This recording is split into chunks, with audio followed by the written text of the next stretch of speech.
Non, non et non. Comment dire non sans culpabilité? Ou presque. Bonjour à tous, c'est Franck Nicolas, bienvenue dans votre capsule du mardi, le coaching qu'il vous faut pour vivre la vie et les affaires que vous aimez avec plus de leadership, plus de performance et plus de résultats. J'ai une question pour vous mes amis aujourd'hui. À votre avis, qu'est-ce qu'il y a de plus facile entre ces deux options lorsqu'on est en face d'une personne ou d'un groupe de personnes? Dire oui ou dire non? Bravo, bonne réponse. Dire oui est beaucoup plus facile. Parce que répondre par la négative à une personne ou à un groupe de personnes, ça demande des explications. Dire non, ça demande de l'effort, de l'énergie de dire non. Du charisme, de la confiance en soi. Ça demande des raisons et c'est souvent compliqué. Mais à bien y repenser, ce sont les oui, pensez à cela, ce sont les oui qui nous mettent bien souvent dans l'embarras. Ce sont les oui qui provoquent une rupture dans notre agenda, qui nous submergent. Ce sont les oui qui nous font parfois regretter aussi. Ne pas savoir dire non peut très vite nous vider de notre énergie et nous enlever de la performance dans nos affaires, dans notre carrière. Savoir dire non est l'une des plus belles habiletés d'ailleurs, des plus grands leaders qui savent protéger leurs intérêts avant même de chercher à être aimé de tous. Vous le savez. Si on a du mal à dire non, c'est parce que bien souvent on veut plaire à tout le monde. Mais si vous voulez réussir en affaires, il va falloir cesser de vouloir plaire à tout le monde. C'est un vilain défaut en affaires. Alors attention, feu rouge, parce que vous le savez, la surcharge mène souvent à l'épuisement. Et au début on se dit « c'est juste pour donner un petit coup de pouce, pour aider, juste pour étirer un petit peu comme ça » et bam, on n'est plus capable d'avancer et on ne sait plus pourquoi on fait les choses. Ne vous rendez surtout pas jusque-là. Dire non avant que ça arrive, avant le clash, c'est pour vous une nécessité. Il y a seulement 24 heures dans une journée et mathématiquement, vous ne pouvez pas en travailler 25. Alors, si les demandes sont trop nombreuses, soyez sélectif sur les contrats et sur les projets de vos journées, et en tout cas sur celles et ceux que vous acceptez. Et n'hésitez pas à laisser tomber certains dossiers pour faire face et place à de nouveaux projets plus intéressants pour vous. En d'autres termes, vous devez être en mesure de dire non, fréquemment, poliment et efficacement. La bonne nouvelle, c'est que les mêmes technologies qui parfois menacent de nous surcharger avec les choses à faire, eh bien, peuvent nous aider à dire non. Par exemple, utilisez votre ordinateur, le web social, comme des alliés pour dire non. Et voici rapidement 5 clés pour vous pour savoir dire non. Première clé, définissez vos intentions. La première clé, et en ce moment j'en parle dans le programme de coaching Spark, où je commence le programme par la clarté, on commence par ça toujours, sur soi-même. Qu'est-ce que je veux? Déterminez d'abord clairement à quoi vous voulez dire oui. Faites par exemple une liste des buts que vous voulez atteindre et des expériences que vous aimeriez avoir. Prenez le temps d'écrire vos rêves, ça peut vous aider à clarifier ce qui est important pour vous. Clé numéro 2, priorisez vos engagements. Qu'est-ce que je veux dire? Faites-vous une liste de tous vos projets en ce moment, d'accord? Prenez un papier et un crayon, faites-vous une liste de tous vos projets, même ceux qui sont encore juste dans votre tête, mais que vous aimeriez réaliser. Et idéalement, faites-le sur un chiffrier électronique, par exemple une feuille Excel. C'est un exemple. Prenez une feuille Excel, tac, faites plusieurs rangées. Et une fois que vous aurez votre liste, eh bien vous allez créer une colonne avec vos listes ici, d'accord? Vos projets, colonne 1. La deuxième colonne, au milieu, vous allez donner une note de 1 à 10. Donc première, hop, le nom de votre projet. Deuxième, une note de 1 à 10. Et troisième colonne, ici, tac, sur votre feuille Excel, eh bien vous allez noter qui pourrait, vous allez mettre un nom. Là, vous allez mettre le nom de quelqu'un qui pourrait vous aider à réaliser votre projet.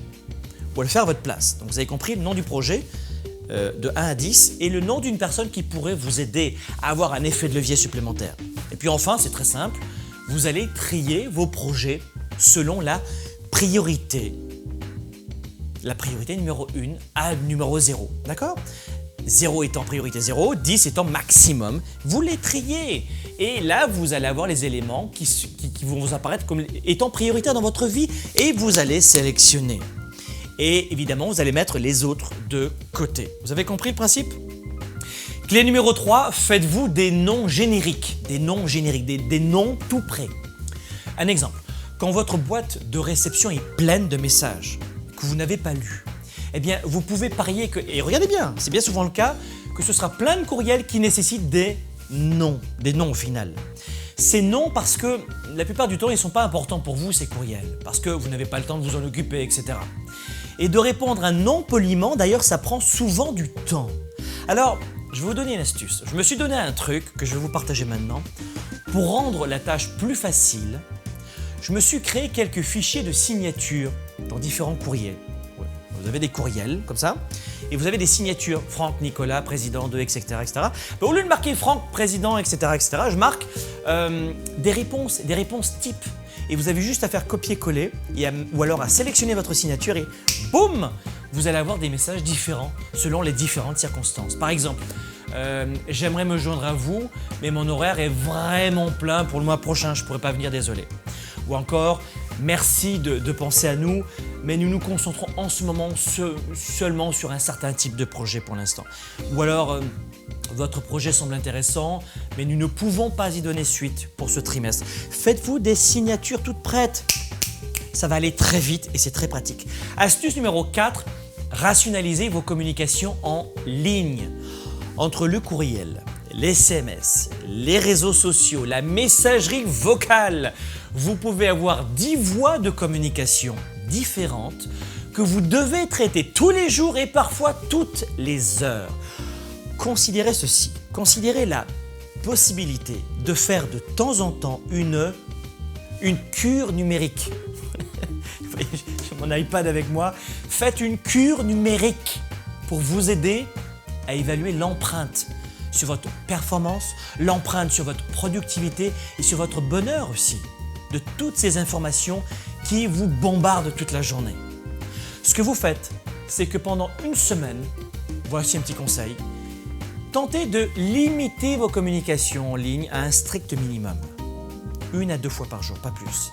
Et à la fin de la semaine, déterminez lesquels de vos comptes ne valent vraiment pas du tout la peine de passer du temps dessus, d'accord ? Ou en tout cas, modifiez vos profils sur les médias sociaux pour dire aux gens que vous préférez être contactés par d'autres moyens. Allez-y, utilisez les médias sociaux pour vous, d'accord ? 5e astuce, faire que non soit votre réponse par défaut. Wow, je sais que certains vont être choqués par ce que je vais dire, mais si vous voulez gagner du temps et si vous voulez performer, faites que votre réponse par défaut soit non. A priori, dites non à toutes les nouvelles invitations dans les réseaux sociaux ou aux projets ou aux événements. Avant de cliquer oui, dites-vous c'est non, je vais valider. Valider, a priori c'est non, ah c'est bon. Dites oui seulement si l'invitation ou l'occasion, sur LinkedIn par exemple, répond à une courte liste de critères qui sont importants pour vous.